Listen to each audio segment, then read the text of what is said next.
Esta es la tercera exposición sobre este tema de la unidad de la iglesia. La unidad de la iglesia glorifica a Dios es el título de esta pequeña serie que hemos comenzado.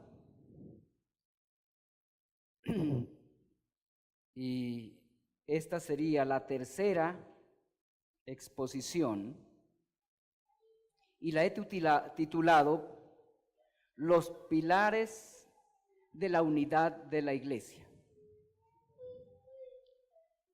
Hay dos pilares sobre los cuales la unidad de la iglesia se realiza. De esos dos pilares depende la integridad de la iglesia local y la iglesia universal. Si uno de esos dos pilares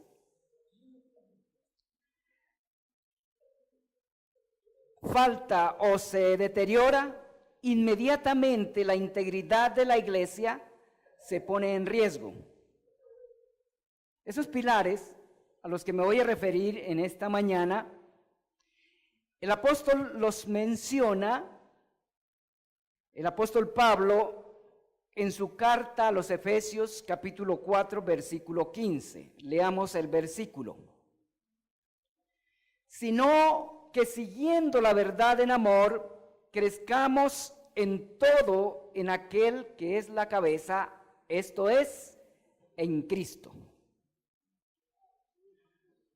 ¿Cuál es el primero de los pilares de la unidad de la iglesia de Cristo mencionados por el apóstol en el versículo que acabamos de leer? La verdad. La verdad. La verdad mencionada en el versículo 15 debemos entenderla como la verdad religiosa. Esta verdad en general es la doctrina sobre la cual la iglesia del Señor Jesucristo es edificada. Es la doctrina de los apóstoles en la cual perseveraba la iglesia en Jerusalén. Hechos capítulo 2, versículo 42. Esa verdad es llamada también el fundamento de los apóstoles. Efesios capítulo 2, versículos 20 y 22. Esa verdad, en primer lugar, es la verdad en cuanto al Señor Jesucristo y a su obra. Tenemos amplia información o información concreta de lo que es el Señor Jesucristo y su obra en Colosenses capítulo 1, versículo 15 al 23. Allí, en ese pasaje que les acabo de mencionar, tenemos una síntesis de la cristología. Un resumen muy profundo, pero muy completo de quién es el Señor Jesucristo y su obra. Colosenses capítulo 1, versículo 15 al versículo 23. En segundo lugar, esa verdad mencionada por el apóstol en el capítulo 4, versículo 15, es la verdad en cuanto a los resultados presentes y escatológicos de esa obra, de la obra del Señor Jesucristo. Efesios capítulo 1, versículos 3 al 23, y más concretamente, versículo 8 del capítulo 1 y versículo 7 del capítulo 2. En tercer lugar, también es la verdad en cuanto a los efectos de esa obra en la vida de quienes son favorecidos por ella. Efesios capítulo 2, versículos 1 al 10. En esa referencia, Pablo nos habla de algunos de los efectos esenciales de la obra de Cristo en las personas favorecidas por esa obra. También tenemos amplia información de aquello que ha de resultar en la vida de las personas favorecidas por la obra de Cristo en el capítulo 4 de la misma carta a los Efesios, versículos 1 hasta el capítulo 6, versículo 9. En cuarto lugar, la verdad mencionada en el texto también es la verdad o la veracidad o rectitud con la que los creyentes hemos de tratar los asuntos de nuestra vida cotidiana como resultado de la presencia del Evangelio en nuestras vidas. Efesios capítulo 4, versículo 25. Ampliamente, la verdad mencionada en el texto es el criterio de Dios sobre cada asunto de la vida en el marco del Evangelio.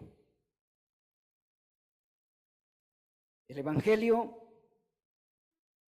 es el que determina la manera correcta de vivir en relación con Dios, el prójimo y la creación en general.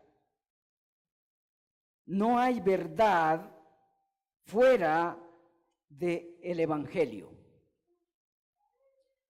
La verdad sin el Evangelio es relativa. Y una verdad relativa no es verdad al final de las cuentas.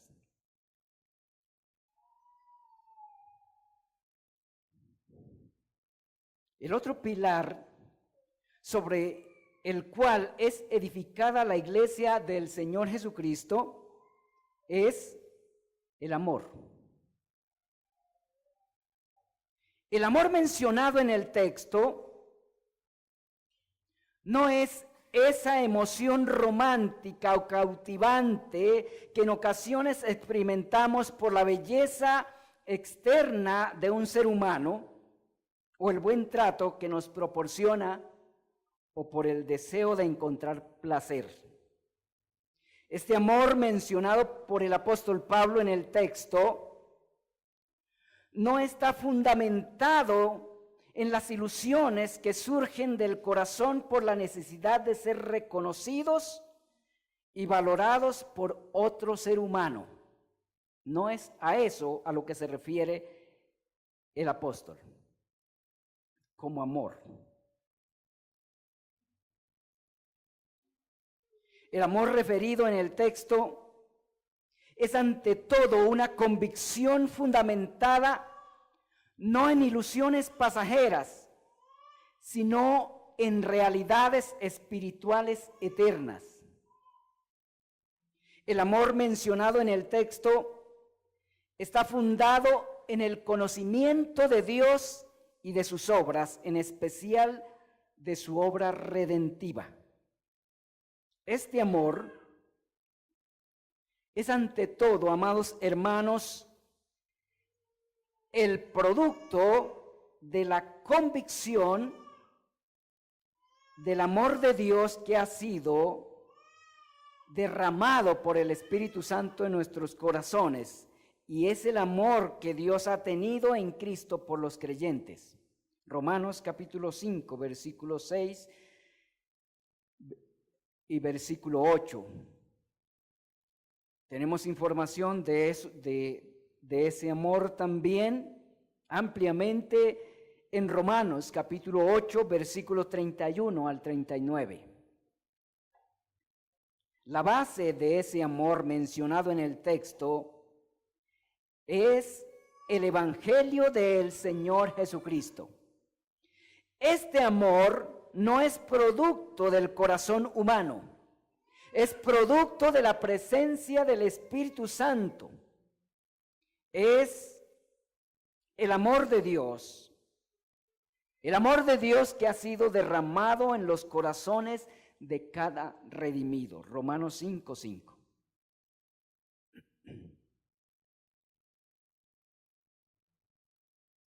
el amor que acompaña la verdad en la edificación de la iglesia del Señor Jesucristo, no es un amor natural, es un amor sobrenatural.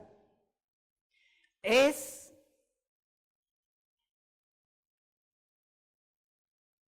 el amor del Señor Jesucristo.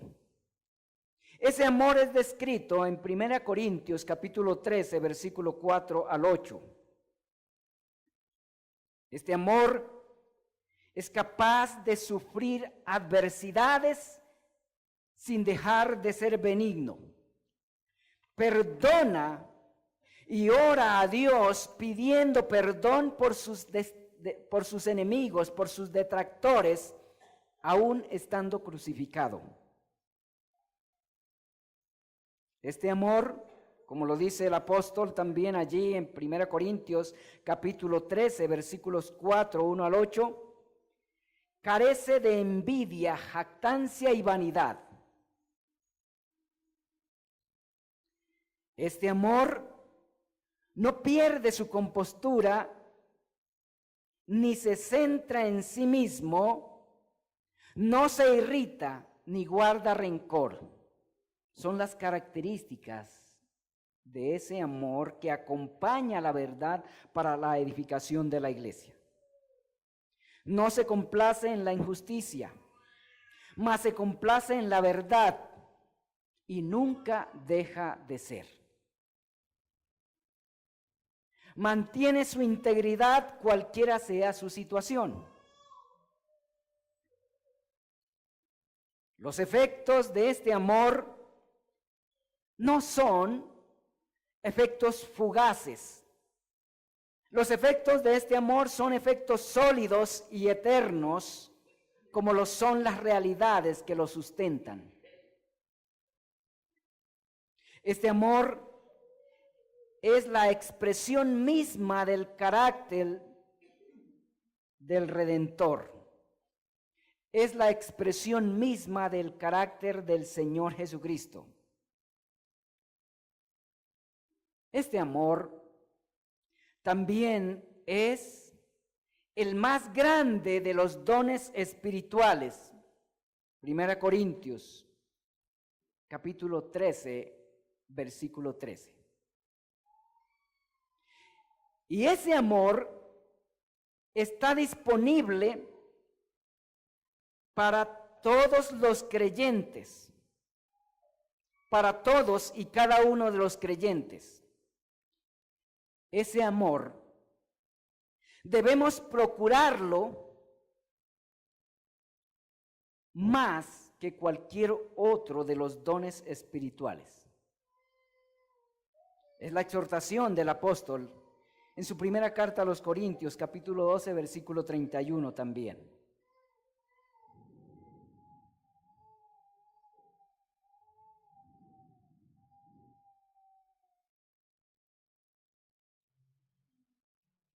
El enfoque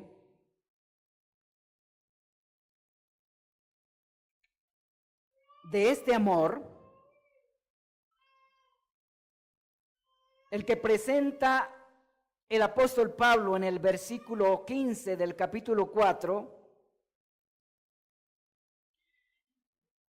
y el enfoque de la verdad, que son los dos pilares fundamentales para la edificación de la iglesia en unidad.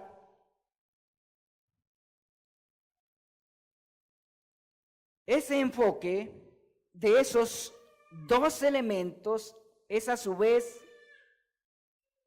la aplicación de ellos, y también puedo decir que es la aplicación de esta exposición. Noten, hermanos, ahí en el versículo 15. Estamos sobre el versículo 15 del capítulo 4, los pilares de la unidad de la iglesia de Cristo. Ya los tenemos identificados, el texto los menciona con toda claridad. La verdad y el amor. Y acabo de mencionarles cuál es esa verdad y también cuál es ese amor. A lo que voy a dedicarme ahora es a mostrarles el enfoque de esos dos elementos, los cuales son la aplicación del texto y también la aplicación de esta exposición. La verdad y el amor mencionados en el texto tienen un enfoque horizontal y otro vertical. Espero que ustedes lo estén notando. Miren los dos versículos finales de esta sección, el versículo 15 y el versículo 16. Les acabo de decir, hermanos, que la verdad y el amor mencionados en el texto que tenemos en estudio tiene un enfoque horizontal y otro vertical. No obstante, el trabajo horizontal tiene una finalidad vertical.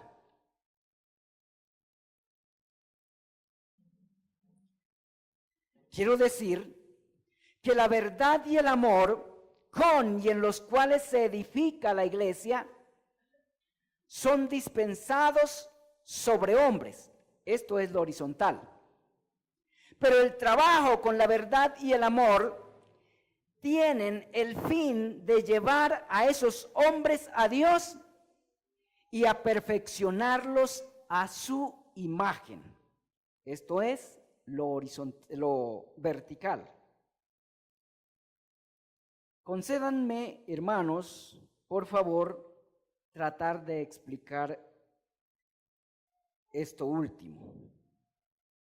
La verdad y el amor mencionados en Efesios capítulo 4, versículo 15, horizontalmente están enfocados en la edificación de la iglesia del Señor Jesucristo. ¿Estamos de acuerdo?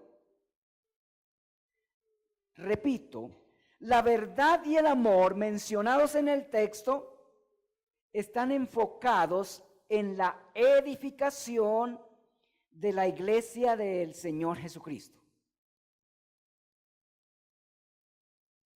El apóstol dice, edificaos, siguiendo la verdad en amor, edificaos en aquel que es la cabeza. ¿La cabeza de qué? Del cuerpo mencionado en el texto, que es Cristo. La verdad y el amor son los dos elementos vinculantes más poderosos entre los miembros de la iglesia. Los dos obran juntos para la edificación de la iglesia del Señor Jesucristo. El primer elemento, que es la verdad, marca el camino. El segundo indica la condición del corazón de quienes son vinculados a la iglesia del Señor Jesucristo. La verdad es el objetivo a seguir y el amor es la actitud para seguir la verdad. La verdad es el referente, el amor es el vehículo. La iglesia de Cristo, a la luz del texto, la iglesia de Cristo no se edifica siguiendo la verdad sin amor, ni con amor sin seguir la verdad. Los dos deben estar juntos. No es posible que la iglesia del Señor Jesucristo sea edificada prescindiendo de la verdad o prescindiendo del amor. No es posible. La iglesia del Señor Jesucristo no se edifica únicamente con la verdad, sin amor. Pero tampoco se edifica con mero amor, sin verdad. Son las dos cosas. Estos dos elementos, la verdad y el amor, constituyen los músculos principales de la iglesia del Señor Jesucristo. Cada verdadero miembro de la iglesia del Señor Jesucristo está sujeto el uno al otro por las fibras de la verdad y del amor. El versículo 16 enseña que la iglesia es una unidad orgánica creciente. Hicimos énfasis de eso en la segunda exposición. Esto implica que ningún individuo puede ser edificado a expensas de la verdad ni a expensas del amor de Dios, pero tampoco puede ser edificado a expensas de la corporalidad de la iglesia. Eso se puede ver en el texto con una simple lectura. Y vale la pena repetir esto.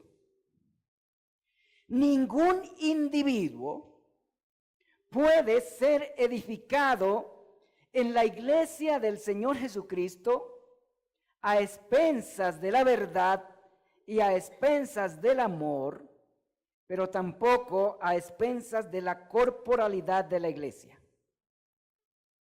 Los dos versículos, el versículo 15 y el versículo 16, indican que es en la medida en que los miembros de la iglesia siguen la verdad en amor que crecen en unidad.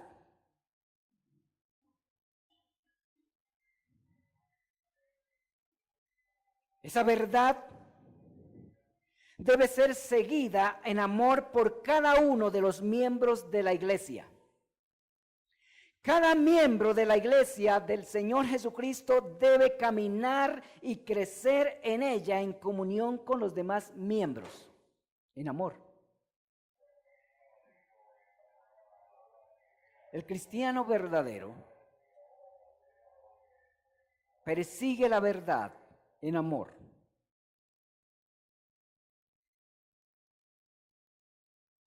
Verticalmente. Acabo de mencionarles el enfoque de los dos elementos, el enfoque horizontal. Pero les dije también que esos dos elementos, el texto los muestra también con un enfoque vertical. Verticalmente, el amor mencionado en Efesios 4:15 está enfocado en el Señor Jesucristo. Los miembros de la iglesia del Señor, al seguir la verdad en amor, crecen en el Señor Jesucristo, no en ninguna otra cosa.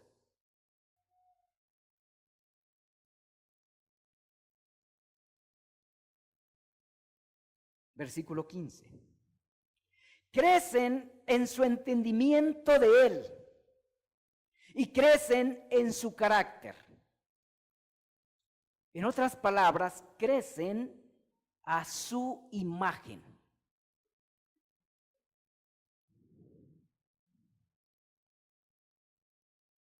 En eso consiste la unidad de la iglesia en su forma ideal plena. ¿En qué consiste? Pregunto, si me están prestando atención. ¿En qué consiste la unidad de la iglesia en su forma ideal plena? ¿En qué?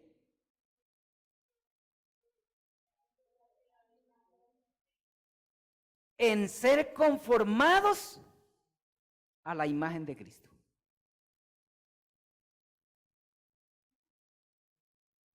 Pero para ser confirmados a la imagen de Cristo, cada miembro de la iglesia debe seguir la verdad en amor.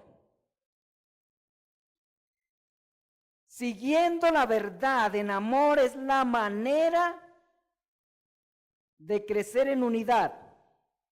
Y el crecimiento en unidad da como resultado que cada miembro va adquiriendo la imagen del Señor Jesucristo. Eso es claro en el texto. Si le están prestando atención al texto, al versículo 15, es claro.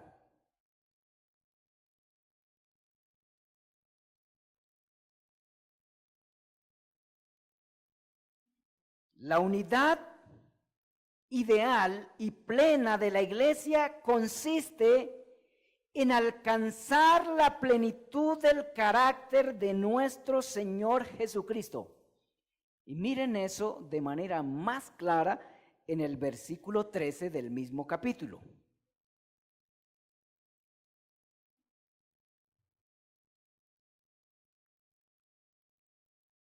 Ese es el objetivo de los actos redentivos. El objetivo de los actos redentivos es que cada redimido sea conformado a la imagen de Cristo. Romanos capítulo 8, versículo 29.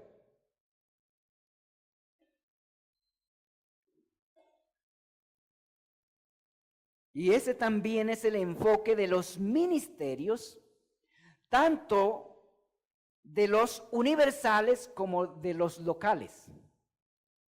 Efesios capítulo 4, versículo 11 hasta el versículo 16.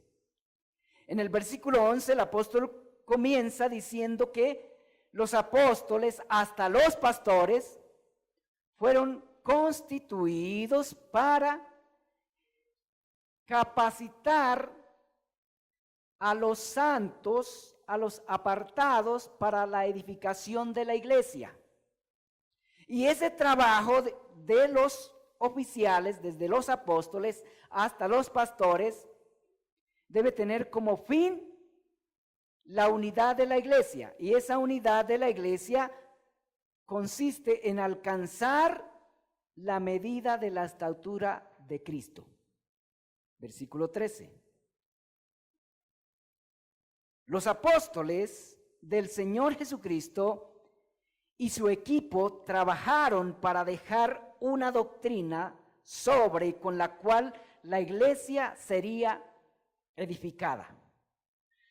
Ellos, los apóstoles y su equipo, fueron facultados para entender y enseñar infaliblemente la verdad. ¿Cuál verdad? La verdad en cuanto al Señor Jesucristo y su obra. Lo que ellos entendieron, lo que ellos enseñaron es lo único infalible. Lo que ellos enseñaron, lo que ellos entendieron y enseñaron en cuanto al Señor Jesucristo y a su obra redentora es lo único infalible. Esa es la verdad sobre y con la cual la iglesia es edificada. Y escuchen bien esto, ¿cómo lo estoy diciendo? Esa es la verdad sobre y con la cual la iglesia es edificada. No estoy diciendo será edificada. Es edificada. Los pastores deben edificar sobre esa verdad y con ella. No hay otra manera como se pueda edificar la iglesia del Señor Jesucristo.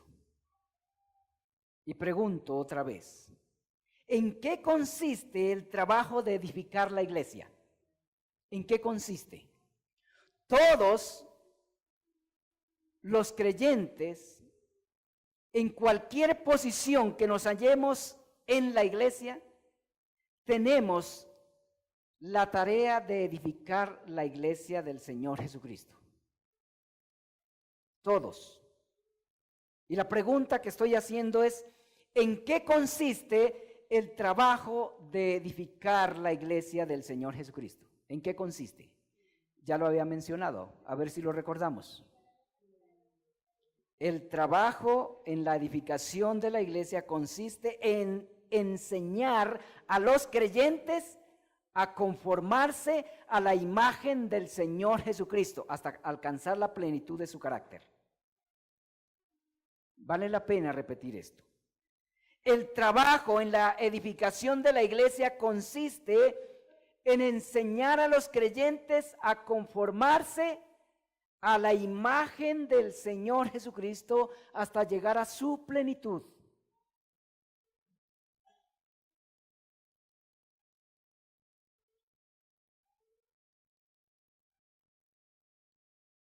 Es en la medida en que los miembros de la iglesia crecemos en el carácter del Señor Jesucristo que la unidad se consolida. En esa medida, y únicamente en esa medida. La unidad de la iglesia, noten, hermanos, no consiste en estar juntos.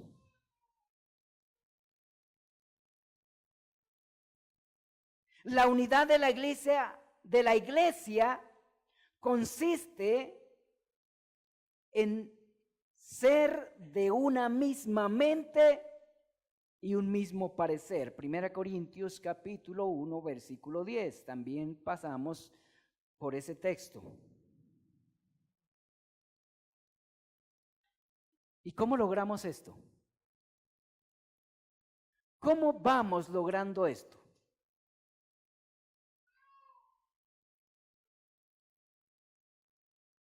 Ser de una misma mente y de un mismo parecer es una exhortación divina para la iglesia. Es un objetivo.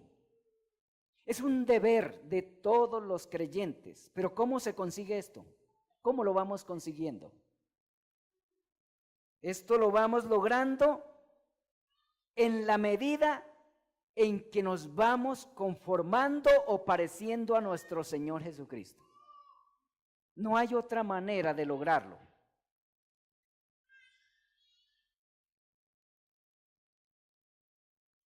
Para ser de una misma mente y de un mismo parecer, necesitamos conformarnos al Señor Jesucristo.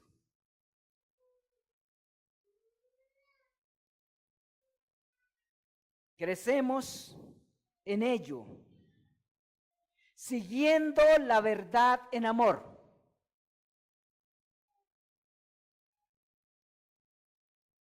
Nos reunimos para trabajar con el fin de crecer en unidad, no pretendiendo que por estar reunidos estamos unidos. Debemos reunirnos, sí. Pero la reunión no necesariamente es unidad. No necesariamente. La unidad, repito, consiste en ser hechos a la imagen de Cristo. Cuando cada creyente estemos conformados al carácter perfecto del Señor Jesucristo, la unidad de la iglesia habrá llegado a su plenitud.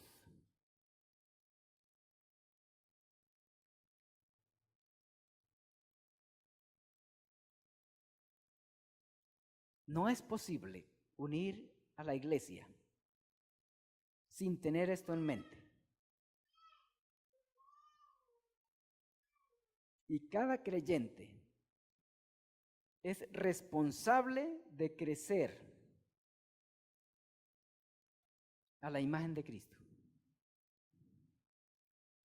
Permítanme hacer, para terminar este segmento, unas aplicaciones. Primero, para los pastores. Pastores, si usted y los miembros de su iglesia ya han alcanzado la plenitud del carácter del Señor Jesucristo, ha llegado el tiempo de su jubilación. Pueden descansar porque el trabajo para el que fueron llamados se acabó.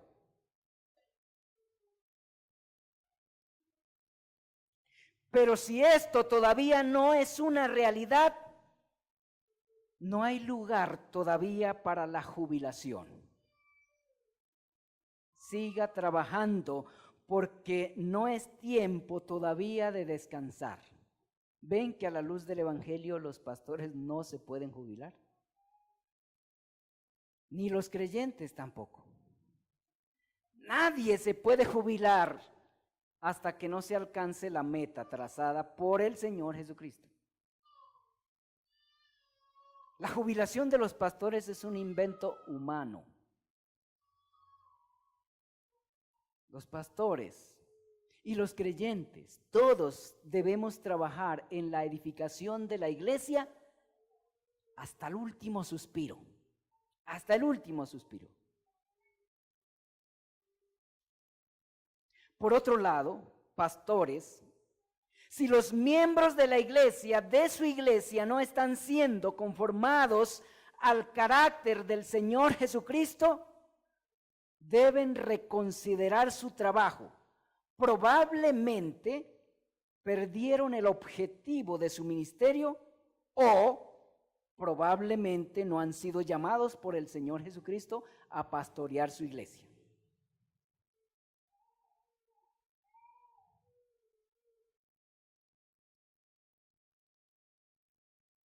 Si lo que ustedes predican, pastores y predicadores, no es la verdad, tampoco hay amor de Dios en su corazón. Y lo más probable es que usted sea un impostor. Si su ministerio no es por la unidad de la iglesia, trabajando con estos dos elementos, ¿cuáles? La verdad y el amor. Si esa no es, o ese no es el carácter de su ministerio y el enfoque del mismo, probablemente no es un pastor, sino un impostor. Si su trabajo no es para llevar a los miembros que están bajo su pastorado a que se conformen al carácter del Señor Jesucristo, si ese no es su trabajo, posiblemente su llamamiento no ha sido por el Señor Jesucristo.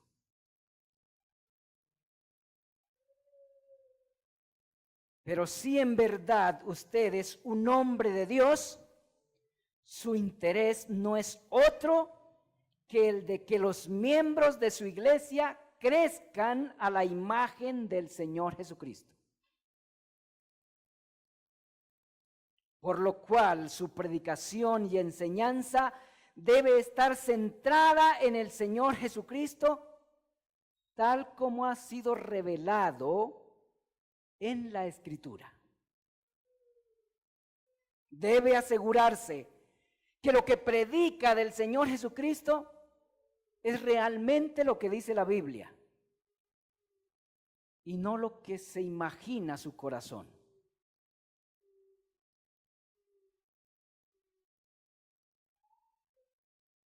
Si su predicación está centrada en el evangelio verdadero del Señor Jesucristo, es decir, en el evangelio bíblico, los verdaderos creyentes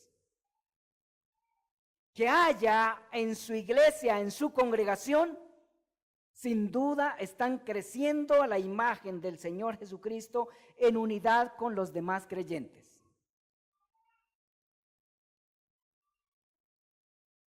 Y quienes no estén creciendo, si su predicación es el evangelio verdadero, el evangelio bíblico, y quienes no estén creciendo en el Señor Jesucristo por su predicación, probablemente no son miembros del cuerpo de Cristo, sino parásitos en él. Pronto serán quitados de la iglesia del Señor. Noten que el texto nos trae lecciones para todos, principalmente para los pastores, pero también para los creyentes.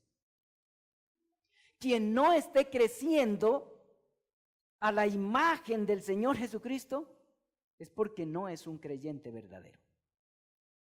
Y los pastores que no estén predicando y trabajando para llevar a sus hermanos o a los miembros de su iglesia, a los que están bajo su ministerio, los pastores que no están trabajando para llevarlos, para ayudar a crecer a esos hermanos a la imagen de Cristo, probablemente no son pastores, sino impostores.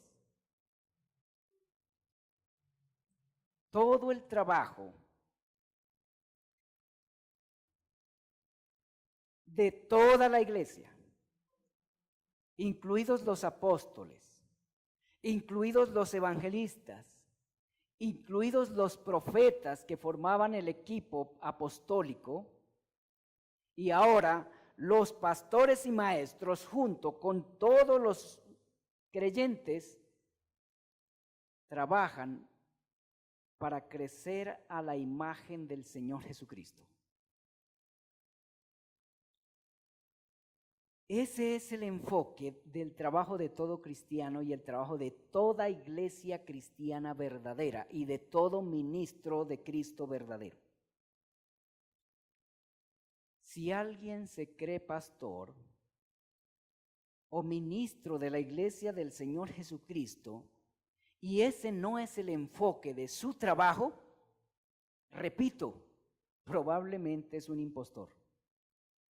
Y si alguien se cree creyente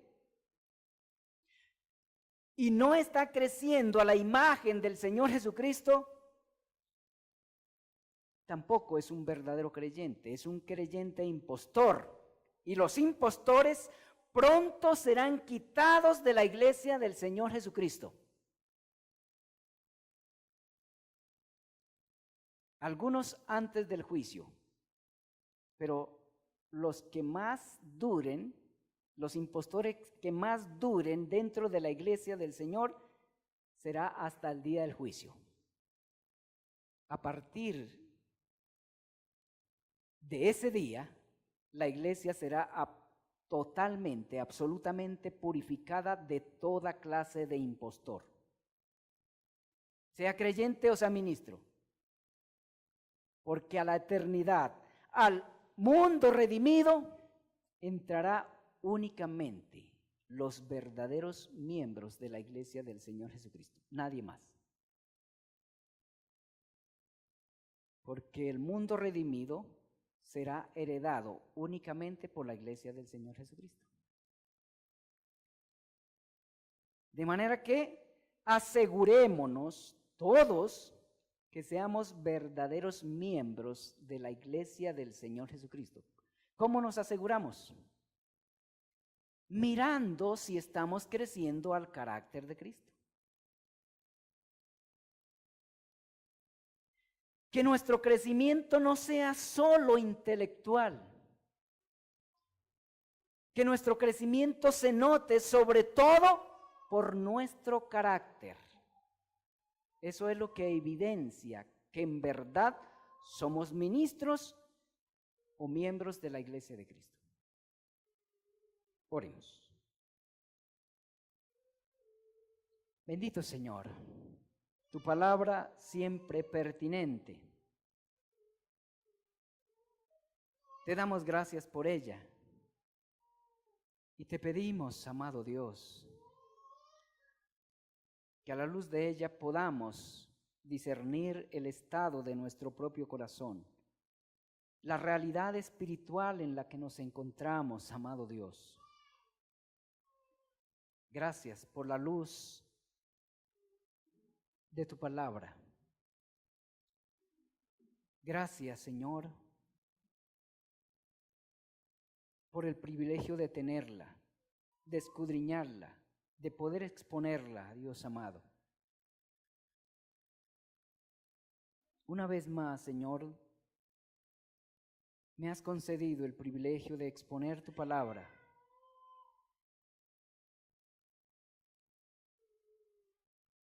No con la claridad que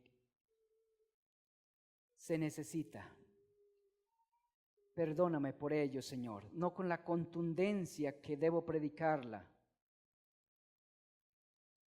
No con la pasión que debo exponerla, Perdona por ello, Señor. Pero tu palabra, de una o de otra manera, ha sido predicada en esta mañana. Te pido por tu Espíritu Santo, en el nombre de Cristo, que sea obrando en cada corazón, plantando la verdad que de tu palabra ha sido expuesta, plantándola en cada corazón, y que ella haga en cada uno según tu santo propósito, en Cristo Jesús. Amén.